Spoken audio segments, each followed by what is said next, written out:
Sa panahon ng matinding pagsubok, tulad ng nangyayari ngayon, kailangan natin balikan ang isang mahalagang bahagi ng katangian ng bilang Pilipino, ang pakikipagkapwa.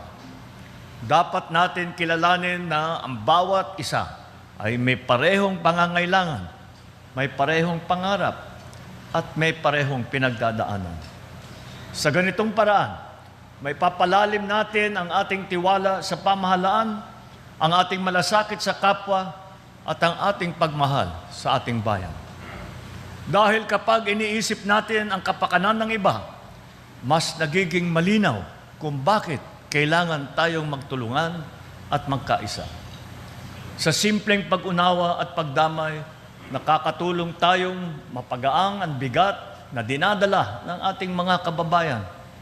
Ipinapaalala nila sa atin ang pag-uunlad ng bansa ay nakasalalay sa kung paano tayo nagsusumikap na humarap sa mga pagsubok at bumangon mula rito.